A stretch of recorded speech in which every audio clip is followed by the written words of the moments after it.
From Pacifica, this is Democracy Now! Italy is the third largest country in the euro. Its current state is a clear and present danger to the eurozone, and the moment of truth is fast approaching. The European financial crisis continues to worsen. Will Italy need the next massive bailout? Italian Prime Minister Berlusconi says he'll resign. We'll go to Rome for the latest. For the first time in Arizona history, a state senator is recalled, the sponsor of the anti-immigrant law SB 1070, Russell Pierce. If being recalled is the price for keeping one's promises, then so be it. We'll go to Phoenix to speak with Petra Falcone, who helped lead the recall effort, then shattered families. Without notice, ICE dropped the two mothers at the U.S.-Mexico border. They had little idea where their children were, except that they had been put into foster care with strangers. Thousands of U.S.-born children are being sent into foster care when their parents are deported. We'll speak with the author of a new report called Shattered Families, then David Crosby and Graham Nash.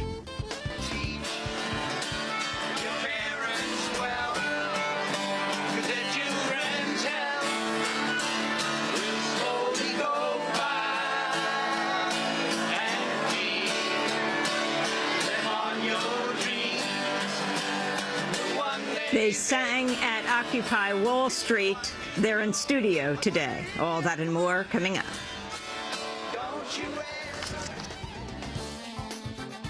Welcome to Democracy Now!, democracynow.org, The War and Peace Report. I'm Amy Goodman. Republican presidential candidates gathered in Michigan last night for the latest in a series of nationally televised debates. The sexual harassment allegations against Herman Cain received only a brief mention, with the crowd booing when Cain was asked to address them. Cain called the allegations unfounded.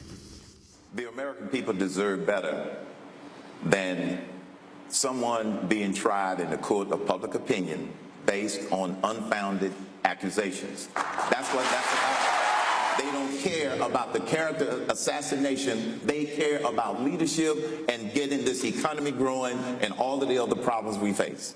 Despite the harassment controversy, Cain later made disparaging remarks about former House Speaker Nancy Pelosi.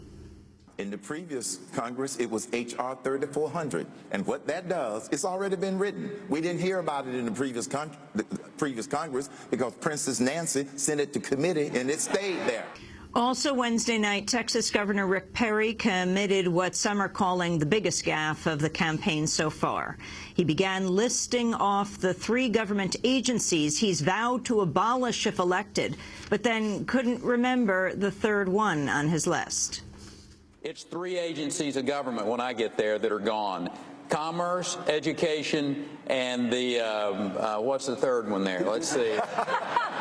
We need 5. Oh, 5, okay. So commerce, education, and the EPA? EPA, there you go. No, okay. Let's talk deposition. Seriously? Is EPA the one you were talking about? Or? No, sir. No, sir. We were talking about the agencies of government. EPA needs to be rebuilt. There's no doubt about that. But you can't name the third one? The third agency of government, yeah. I would do away with the education, the commerce, and let's see. I can't. The third one I can't. Sorry. Oops. He later said he was calling for the Department of Energy to be abolished. After the debate, he said he may not have remembered the agency, but he remembers his conservative principles. The main suspect in the bombing of the USS Cole has appeared before a Guantanamo military tribunal after nearly a decade behind bars. Abdel Nashiri was arraigned Wednesday on charges of overseeing the planning of the October 2000 bombing, which killed 17 sailors and wounded 40 others. His case marks the first death penalty war crimes trial at Guantanamo under President Obama, despite Obama's pledge to close the prison. Nashiri has claimed he confessed to the Cole bombing after undergoing repeated torture in U.S. custody. Chief Prosecutor Mark Martins discussed the charges against Nashiri. According to the charges referred for trial by military commission, Mr. al-Nashiri planned the complex series of attacks known as the Boats Operation with Osama bin Laden and Khalid bin Attash, and carried them out with various forms of assistance and participation from 23 other named individuals. According to the charges, Mr. al-Nashri made extensive preparations to implement the al-Qaeda boats operation, some of which he accomplished personally, and some of which he directed others to accomplish. In Syria, the opposition Syrian National Council has called for a general strike today in protest of the Assad regime's deadly crackdown in Homs. Over 100 people have reportedly been killed after Syrian forces launched a new attack there last week.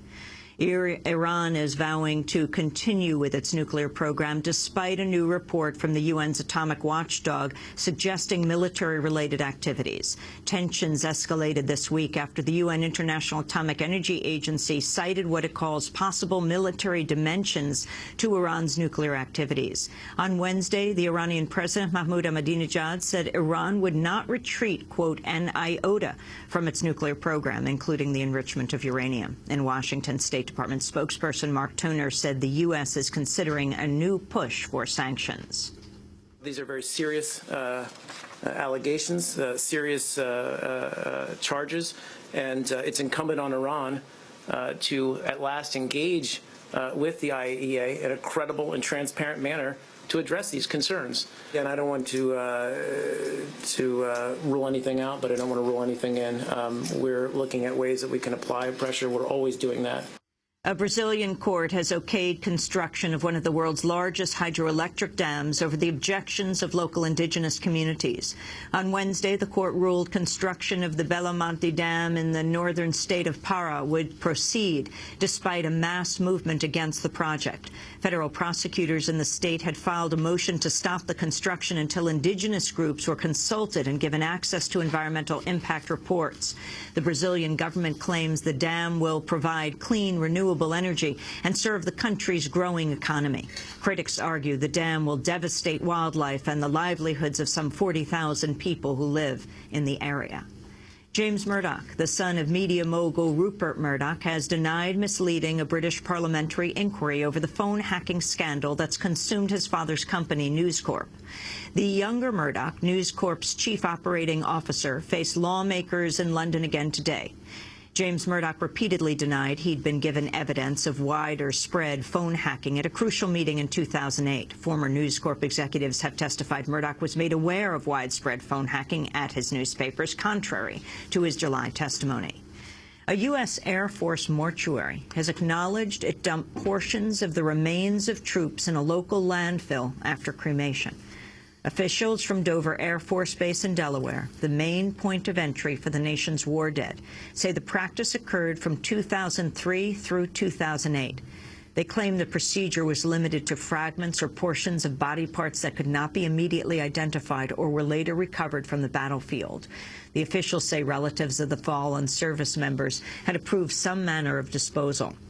Family members of the deceased troops, however, were reportedly not notified of exactly how their loved ones' remains were disposed of. The base is now the subject of a federal investigation for gross mismanagement. Jefferson County, Alabama, has filed the biggest municipal bankruptcy in U.S. history after failing to refinance nearly $4 billion in debt. Jefferson County was mired in debt after reaching a complicated scheme with Wall Street investors to finance the cost of rebuilding a broken sewer system.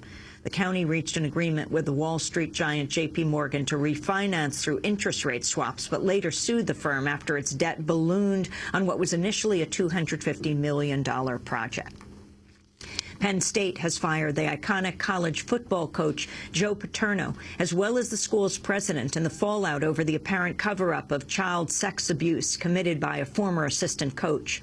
The school has been mired in controversy following the disclosure Paterno, school president Graham Spanier, and other top school officials failed to alert police after hearing that Paterno's former defensive coach, Jerry Sandusky, had sexually abused young boys. An apparent witness disclosed the abuse in 2002, but Sandusky wasn't arrested until last week. Considered a legendary figure in U.S. sports, the 84-year-old Coach Paterno was in his 46th year as Penn State's football coach. He had initially announced plans to retire at the end of the season, but was fired Wednesday following a meeting of the Penn State Board of Trustees. Hours later, rioting broke out at a student protest in support of Paterno, with at least one vehicle overturned and damaged. And this latest news, the homeless numbers in New York have reached their highest ever. More than 40,000 people are homeless in New York City. And those are some of the headlines. This is Democracy Now!, democracynow.org, The War and Peace Report. I'm Amy Goodman. And I'm Juan Gonzalez. Welcome to all of our listeners and viewers around the country and around the world.